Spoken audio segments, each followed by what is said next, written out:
Abbiamo detto che per mezzo della fede noi possiamo vedere realtà di cose che non si vedono, ma se non si vedono esistono. Sì, il fatto che uno non le vede naturalmente non significa che non esistano, esistono a livello spirituale. Per questo noi abbiamo bisogno della fede, perché per mezzo della fede noi vedremo cose che le persone non riescono a credere. Perciò la fede è una visione spirituale. Chi ha fede vede. Per esempio, c'era la donna che aveva un flusso di sangue. Lei poteva, per mezzo della fede, vedere la sua guarigione. E per mezzo della fede, lei ha fatto di tutto per toccare l'orlo del mantello di Gesù. Quando tutti le dicevano no, è impossibile, tu non puoi fare niente, nessuno ti può aiutare, lei per mezzo della fede ha visto la sua guarigione. E infatti arrivò a Gesù, toccò l'orlo del suo mantello e è stata guarita. Mi seguite? Quanto è importante la fede. Dice Romani 4,17. Guardate che interessante ciò che dice Romani 4,17. Dice così la scrittura. 4,17. Come è scritto, io ti ho costituito padre di molte nazioni, davanti a colui nel quale credete, Dio, che fa rivivere i morti e chiama all'esistenza le cose che non sono. Questa seconda parte non interessa. Dio non soltanto dà vita ai morti, ma Lui chiama alla esistenza le cose che non sono o che non si vedono. Mi seguite?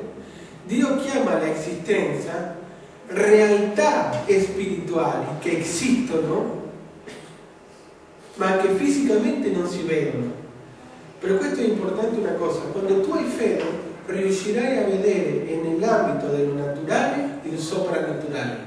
Se il Signore ti ha promesso guarigione, per mezzo della fede, tu riuscirai nel nome di Gesù Cristo a guarire i malati.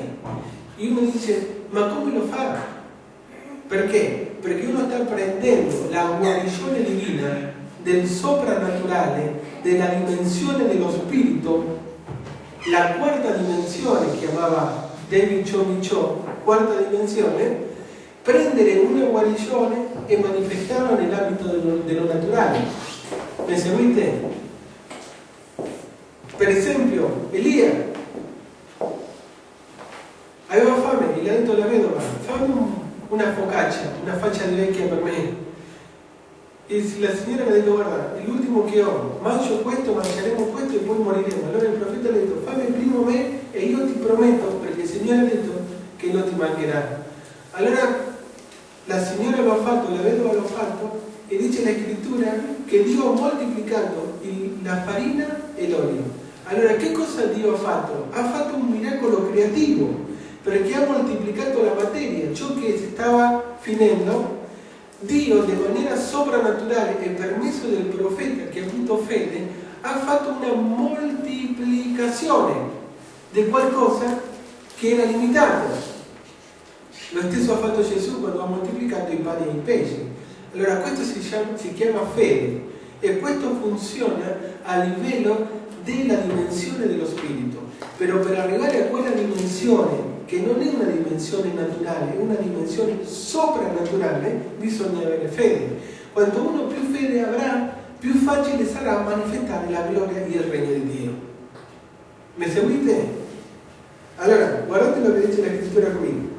Dice che chiama all'esistenza le cose che non sono. Perciò nel mondo spirituale ci sono cose per noi. Per mezzo della fede le dobbiamo prendere e metterlo al livello dello naturale. Se hai bisogno di una guarigione, Signore, io prendo la guarigione divina nel nome di Gesù e io dichiaro che questa persona sarà guarita.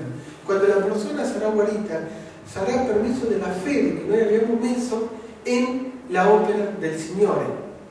ma bisogna estendere, no? Prendere le benedizioni di quel livello spirituale per mezzo della fede. Siccome noi siamo cittadini del regno dei cieli, se noi siamo nel suo regno, se noi siamo uno con Gesù, possiamo fare le stesse opere e addirittura più grandi di quelle che Gesù ha fatto. Lui lo ha detto. Perciò deve essere normale vivere a questo livello di soprannaturalità. Elia pregava, Dio, e manda fuoco del cielo, e scendeva il fuoco, perché lui sapeva muoversi in quel livello di soprannaturalità. Amen? Sì? È così.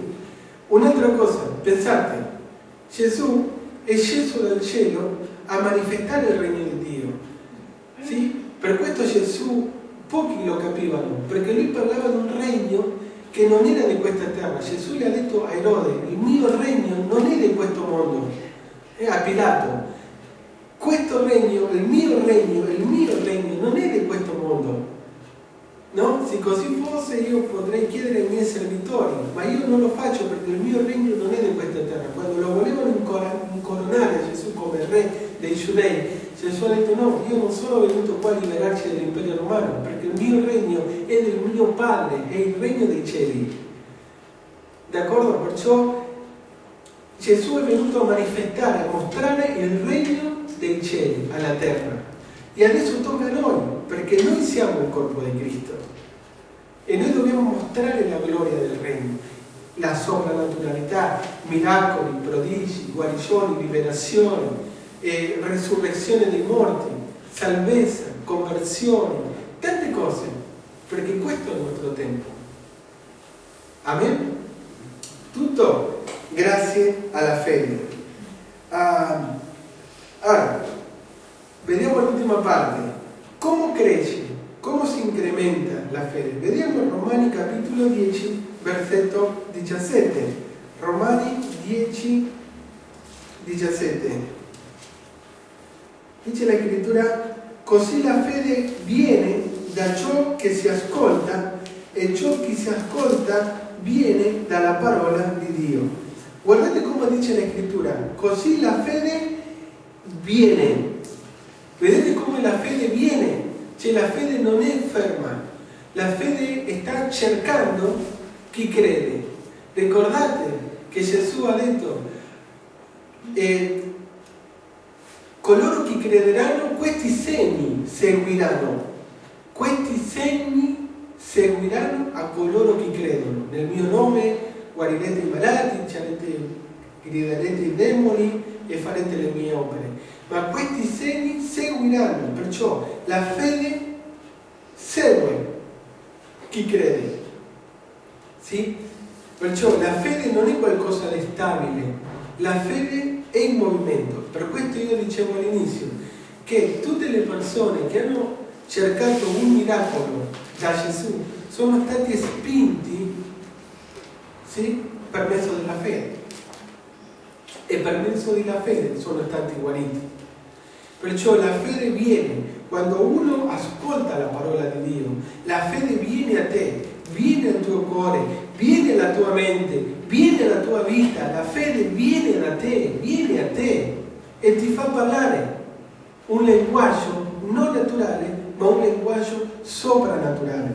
Lo rivediamo, così la fede viene da ciò che si ascolta. Che cosa dobbiamo ascoltare? E ciò che si ascolta viene dalla parola di Dio. Vogliamo che la fede venga? Dobbiamo ascoltare la parola. Amen?